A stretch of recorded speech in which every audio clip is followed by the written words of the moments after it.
grupo número 2, nuestro tema es el hombre nuevo marxista. Y vamos a que nos califique con la rúbrica número 4, que es excelente. Bueno, continuando con la exposición tenemos la introducción. Los temas que trataremos en esta exposición son los siguientes: el humanismo marxista, la dialéctica materialista, la condición humana, el hombre nuevo y verdad y mentira del comunismo. A lo largo de la exposición notarán que se habla mucho de Karl Marx, puesto que es el máximo pensador en cuanto a estos temas, es el máximo autor conocido. Ahora pues bien, entenderemos sus ideales, además que trataremos de comprender por qué él consideraba el comunismo tan importante para el desarrollo del hombre y por qué él era comunista, por qué formaba parte de su ideal o de su realidad el comunismo como parte fundamental para el desarrollo verdadero del hombre. Ahora a continuación mi compañero Jonathan Cedeños les hablará sobre el hombre nuevo marxista. Bueno, continuando con la exposición tenemos que el antimarxismo es una actitud ni menos confusa ni menos falsa que el antifascismo. También decimos que nuestra negativa de elegir entre estas formaciones al margen de situaciones tácticas dadas no supone indecisión ni duplicidad de pensamiento.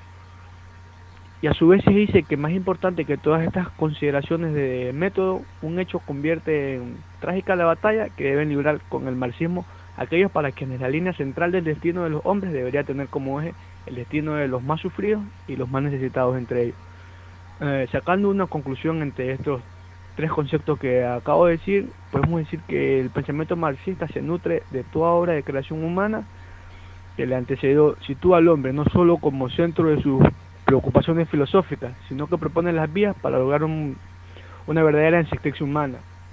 También podríamos decir que el humanismo marxista no se basa en una concepción general abstracta del hombre, sino en una visión histórica y social, es decir, concreta lo humano, donde el hombre a la vez es el creador, el resultado de la sociedad en la que vive. Sigue con la exposición mi compañero David. Bueno, pues a continuación yo les hablaré acerca del humanismo marxista. Ahora, como parte fundamental tenemos que el marxismo oficial ha aplazado hasta después de la construcción socialista el tomar en consideración el problema del hombre. Ahora, el humanismo marxista es una crítica al humanismo burgués, que tenía en cuenta muchísimo la explotación a los trabajadores. Justamente es por eso que aparece este tipo de humanismo. Es el humanismo del que hablaba Karl Marx, puesto que él consideraba que el hombre debía liberarse del yugo burgués, no debía vivir explotado. Por eso que él critica durísimo el humanismo burgués a través del humanismo marxista, que legitima la explotación del capitalista. Esto es lo que hacía el humanismo burgués, legitimaba la explotación capitalista a sus trabajadores. El capital estaba por encima del hombre. El humanismo marxista exige una lucha teórica y práctica por implantar en todas las sociedades un nuevo tipo de ser humano, un nuevo tipo de hombre, un hombre autónomo y libre. Además, el humanismo marxista enseña y exige la lucha para lograr la liberación total del hombre de la explotación a la que se ve sujeto. Marx era un gran luchador de que el hombre se liberara del yugo y la explotación capitalista.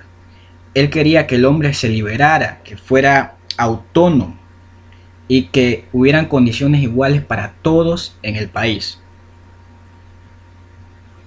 Ahora tenemos la dialéctica materialista. El nuevo humanismo marxista, nacido alrededor de 1935, acentúa tres aspectos hasta ahora descuidados en esta doctrina.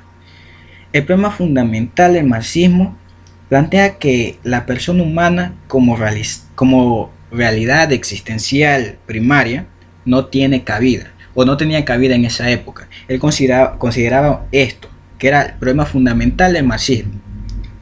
El humanismo marxista acentúa justamente estos aspectos de la doctrina, pero como aspecto principal que se debe estudiar, el aspecto importante es justamente este que dice que la doctrina no es un fatalismo o un determinismo absoluto.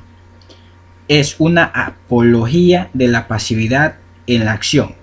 Es decir, cuando una tesis A, por ejemplo el capitalismo, produce una antítesis B, es decir, el proletariado, en este caso, porque es el capitalismo nuestra tesis, la síntesis C, el comunismo, nace de su intersección y no de la determinación mecánica de la segunda por la primera. Lo que se hace aquí es eliminar lo que no nos sirve. En este caso, el capitalismo se elimina para poder generar nuestra síntesis, nuestro comunismo, que era lo que le gustaba a Marx, era lo que quería, era lo que predicaba el comunismo. Es por esto que es tan importante para Marx eliminar la burguesía, para que todo sea igual para todos. Ahora, para Marx, la esencia del hombre era su trabajo. Y tomando en cuenta esto, queda muy claro por qué es que Marx estaba en contra de la explotación, considerando que el trabajo es la esencia del hombre, porque le produce los bienes, la subsistencia. Era inverosímil encontrar que el hombre se viera bajo este yugo, se viera explotado. Es por esto que Marx era comunista y consideraba que el comunismo, que daba igualdad a todos, iguales condiciones a todos, era la parte principal para que apareciera el nuevo hombre, que ya fue explicado anteriormente. Pues bien, ahora mi compañero continuará con la exposición, hablando de la condición humana. Bueno, a continuación les hablaré acerca de la condición humana, donde tenemos una pregunta que trataremos de resolver o explicar en esta exposición, la cual dice: ¿cuál es el lugar del hombre personal en ese desarrollo de la historia? Y tenemos un pequeño concepto o una pequeña introducción que nos dice que los hombres no tienen ya relación entre ellos más que a través de estos intermediarios inhumanos. ¿A qué se debe o a qué sacamos esta conclusión? Sacamos esta conclusión debido a que su existencia para el marxismo está completamente enraizada en la infraestructura económica de su medio y de su tiempo. Esto nos habla más de que no hay más de dos clases de hombres, los explotados y los explotadores. Y todo hombre se define por el lugar que ocupa en una u otra clase. Tratamos de hablar ahora que las personas tratan de explotar al máximo a los trabajadores, cuando no debería ser así. Todos deberían trabajar por igual y tener una remuneración de acuerdo al trabajo que realicen. También se dice que el explotador nutre su poder de la sustancia del explotado y llama vida el espíritu de la oración. O sea, esto nos trata de decir que el trabajo que ellos piensan que realizan están haciendo un bien, cuando en realidad están haciendo todo lo contrario y haciéndole un mal a la clase, como ellos llaman, a la clase obrera, a la clase trabajadora. Continuando con la exposición, ahora seguimos con el siguiente tema, que es el hombre nuevo, donde decimos que en efecto en la base del marxismo una negación fundamental de lo espiritual como realidad autónoma, primera y creadora.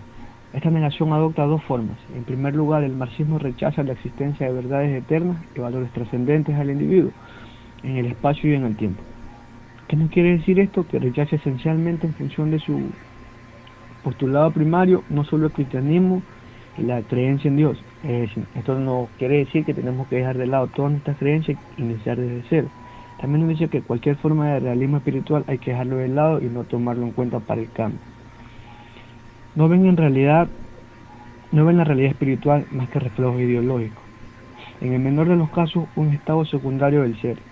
En segundo lugar, no dan cabida alguna en su visión o en su organización del mundo a esta forma última de la existencia espiritual, que es la persona y sus valores propios, la libertad y el amor. Tenemos que dejar de lado todas nuestras creencias, nuestras ambiciones, para tratar de convertirnos en un hombre nuevo según Marx. También decimos que el humanismo marxista aparece efectivamente como la filosofía última de una era histórica que ha vivido bajo el signo de la ciencia físico-matemática, del racionalismo particular muy estrecho que ha surgido de ella.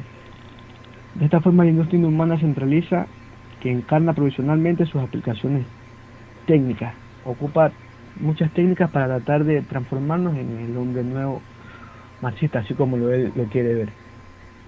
Continuando con los temas, seguimos ahora con lo que es verdad y mentira del comunismo, donde encontramos una frase en la que vamos a centrar toda la explicación, la cual dice: no se trata de negar la verdad, sino de separarla del error. ¿Cómo logramos o cómo hacemos eso? Dice que el comunismo tiene de temible ese entrujamiento de errores radicales con puntos de vista parcialmente exactos e indudablemente generosos. Esta anexión por el error de unas causas dolorosas cuya urgencia nos oprime. No se trata de destruir el error mediante la violencia o la mala fe, sino con la verdad. A lo que nos referimos con se trata de negar la verdad, sino de separar el error. Tenemos que cambiar el pensamiento erróneo que tengamos y aceptar las cosas como en realidad son. Aplicar la ética y moral aprendida y tratar de sacar la verdad y separarla del error. No tratar de llegar a esa verdad mediante la violencia o la fuerza bruta, sino tratar de hacer entender la verdad con la buena fe. Muchas gracias. A continuación, David. Y para finalizar tenemos las conclusiones. Y como conclusiones tenemos las siguientes. Primero, el hombre no marxista está constituido por la aparición de un individuo superior, producto del perfeccionamiento espiritual, moral, físico y estético. Segunda, Marx denomina su doctrina humanismo real porque ella aspira a la liberación. Tercero, total del hombre es a su pleno florecimiento. Y cuarta y última, la mentira no es más que la falta de la verdad y la consecuencia de esto es la autodestrucción del hombre. Muchas gracias.